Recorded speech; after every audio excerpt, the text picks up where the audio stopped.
Swali la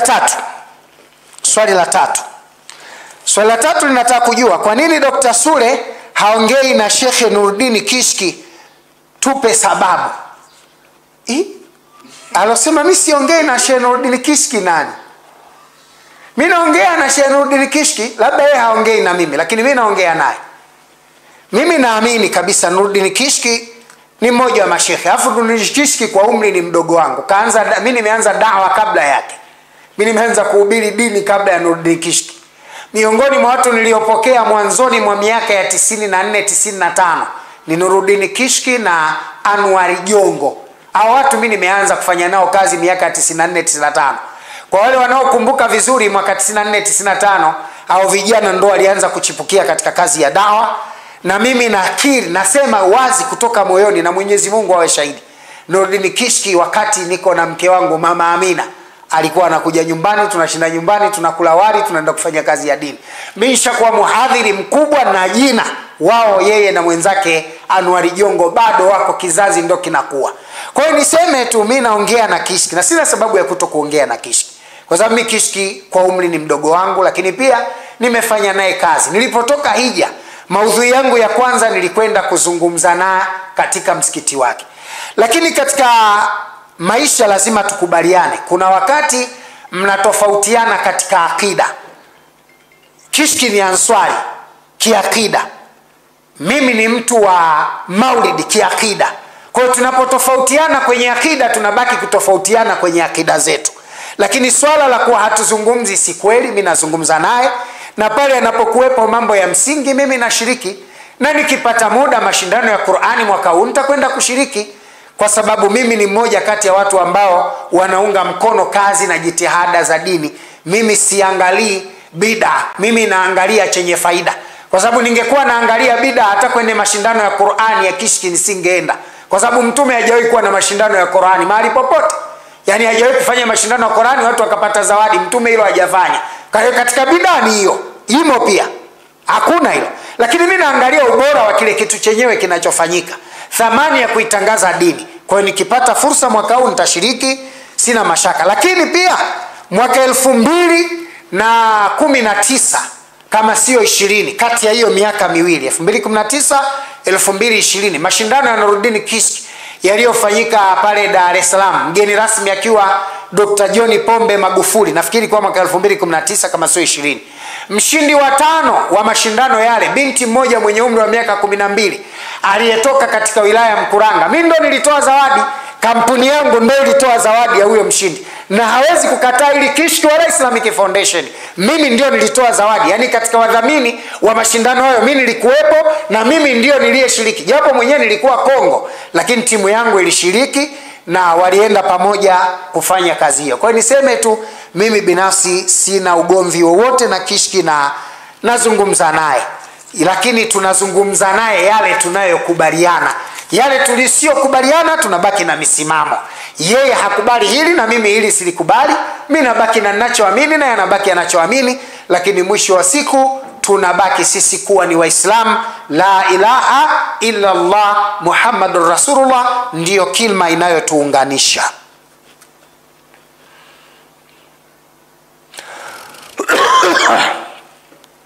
Hapa kwanza inabidi ninywe maji ili swali lilivyokaa.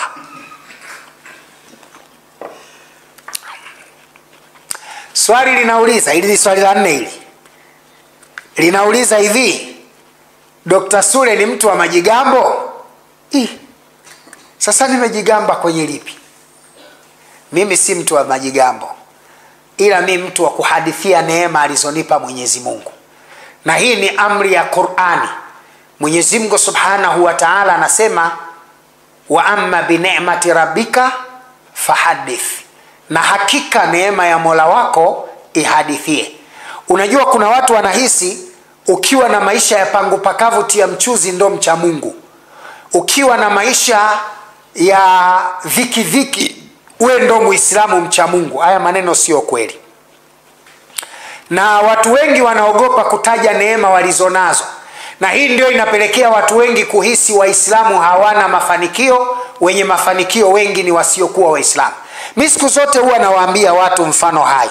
Leo kama utakwenda Ubungo bus terminal pale, Mbezi Beach bus terminal pale Mbezi stand, Magufuli, ukiingia pale, kama utakuta kampuni 100 za mabasi, 70 zitakuwa za Waislamu. Narudia tena kipande hiki na naomba mfanye research. Kama utakwenda kukuta pale kampuni za mabasi 70, amini 100, basi 70 zitakuwa za Waislamu. Sio hilo tu, kama utataka top 10, yani kampuni za mabasi kubwa Tanzania, yani kampuni kubwa za mabasi Tanzania ambao wanamiliki mabasi mengi zaidi kuliko kampuni yoyote, basi kama ziko 10, 6 zitakuwa za Waislamu au 7. Hii ina maana gani? Waislamu wana uchumi mzuri. Leo kama utakwenda usafiri wa Dar es Salaam Zanzibar, kama utakuta boti 8, huwezi kukuta hata ya Mkristo. Kama kuna kampuni za boti 5, basi zote ni Waislamu, huwezi kukuta ya Mkristo. Leo kama utakwenda utaangalia mengi, utakuta Waislamu wana vitu vingi. Hii ina maana gani? Hii ina maana kwamba Waislamu kama Waislamu wanamiliki mali nyingi, lakini wamedanganywa wasijitambue, wasijitaje. Kwa hivyo kwa kuto kujitambua na kuto kutangaza na kuzitaja mali zao, wanaonekana hawana kitu na hawachangii mchango wao katika pato la Uislamu. Mwisho wa siku Uislamu unakuwa dhalili kwa Waislamu kukaa nyuma. Lakini Waislamu wangekuwa wanajitaja kwa mali zao na wakatoa mali zao kuzifanyia Uislamu, Uislamu leo ndio ungekuwa unaongoza. Hebu angalia mchezaji mmoja tu Muislamu wa mfano mpira tajiri Afrika, Sadio Mane. Ni mmoja kati ya wachezaji maarufu duniani. Angalia namna alichokifanya kule kwao kwa kutumia mali alionayo, na namna anavyoji appreciate kuwa Muislamu na mali anazozitumia katika Uislamu wake. Nimemzungumza mmoja wa kule nje ya nchi. Lakini angalia leo Tanzania, muangalie Said Salim Bakhresa, ni Muislamu ambaye ameamua kujiweka wazi kwa utajiri wake na ameamua kufika mahali kusaidia Uislamu na wasiokuwa Waislamu, namna anavyotoa misaada na namna anavyojitolea na namna watu wanavyofaidika naye. Jana nilikuwa naangalia kipindi kimoja, nafikiri kwa recorded, kinaonyeshwa katika TV moja wakati nimekaa hapa nyumbani kwangu nyakati za jioni. Tuzo ya mlipa kodi bora bila ya shurti wa Tanzania namba 1 kapewa Said Salim Bakhresa. Yani serikali inakubali alivyolipa kodi, kwamba hakuminya, hakuzungusha wala hakupiga, lakini bado ameweza kulipa kodi ya serikali halali, ameweza kuwa mlipa kodi bora na ameweza kuwa tajiri anayetajwa sana. Leo kienda kule kwenye maboti kule, boti moja sawa na basi 50. Boti moja bei yake sawa na basi 50. Ana boti mpaka hazina ziada. Amefanya ubia na serikali Kigamboni pale, ameweka boti 2 tu ambazo kila siku kwa saa moja zinavusha zaidi ya watu 1000. Manake zaidi ya watu 20, 30, 40 kwa siku wanavuka kwa boti zake 2 tu. Hii ni kuonyesha kwamba Waislamu wanacho, lakini shida Waislamu wengi ni kule kuishi kama hawana, wakidhani kwamba mtu ukiwa ujitangazi wewe unacho ndio unakuwa mcha Mungu. Huo ni ujinga. Muislamu ukiwa nacho sema nacho, na Muislamu kutoa sadaka kuna kuongezea. Watu wengi wanaogopa kusema wanacho kwa sababu wanahofia watabeba matatizo ya familia, ndugu watatunga foleni kwenye majumba yao kuomba msaada. Bro, kama unaogopa kutoa msaada wa sadaka kwenu, utakufa maskini. Asikudanganye mtu, hakuna mbakhili aliyefanikiwa, na ukifanikiwa basi utaangukia motoni.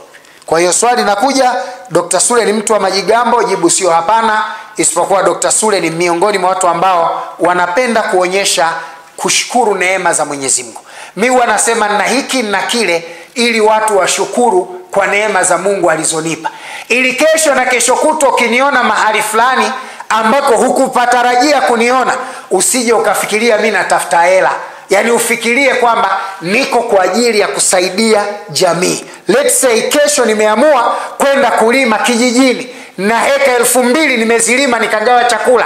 Usije ukafikiria hizo chakula mimi nataka hela. Mimi nimeenda kulima nataka nini? Nataka watu wafaidike, nataka watu wathaminike, nataka watu wapate kitu cha ziada. Mimi ni mtu wa kusaidia. Yani kwa ile jamii ambayo haijui ndio inaweza kunizungumza vibaya mimi kama Dr. Sule. Lakini kwa watu wanaojua, Dr. Sule ni mtu ambaye ni mtu anatoa sadaka sana. Anafanya kadiri Mungu anavyomwezesha. Anaishi na familia kubwa. Anafanya mengi kwa faida ya wote. Hiyo ndiyo maisha ya Dr. Sule. Na maisha yangu mimi, nataka tu nikupe mfano mdogo tu hai, ambayo wewe msikilizaji wangu pengine unaweza ukajifunza kutokana na mfano.